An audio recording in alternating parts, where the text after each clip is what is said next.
Hi, we're here with Frank Darabont with the Dallas International Film Festival. Frank is one of our Star Award recipients. Frank, congratulations. Thank you so much for all your contributions. Thank you. Nice to be here. Yeah, we appreciate it greatly. Now, you have written, directed, done so much within the film industry. What is it especially that you like about the process of writing?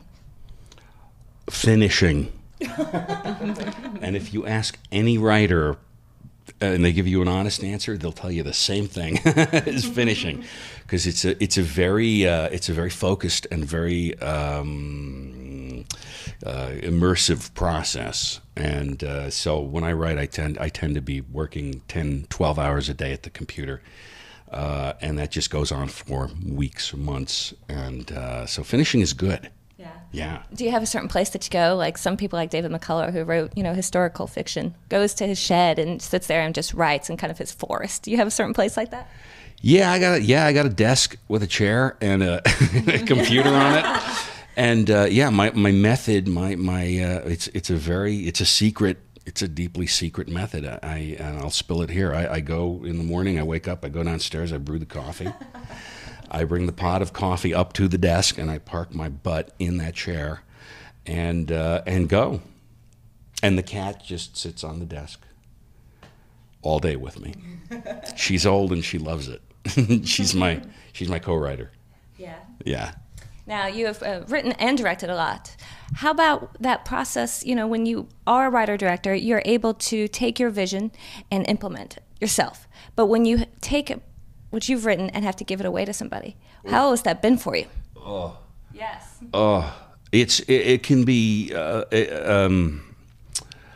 that's a good and devious question you sprang on me just now, because it can be very, very difficult. If you are very committed to what you do become very emotionally involved. You can't be there 12 hours a day for 3 months or whatever without becoming very emotionally connected to what you're writing.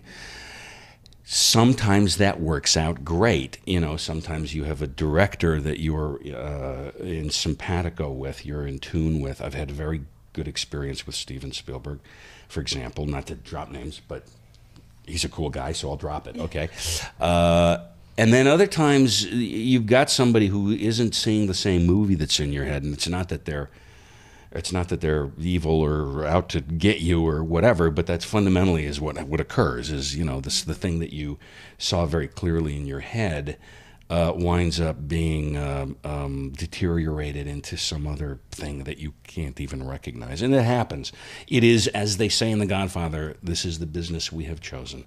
Sometimes it works out, sometimes it doesn't. Either way, you exercise your craft and you get paid to do what you do, and all you can do is really do the best you can and hope that there is a connection, and you can't mandate that. You can't legislate it. You can't threaten or cajole, or two people will see things two different ways, and for that to align is actually pretty rare, I find. When it does happen, all you can do is be exceptionally grateful for it.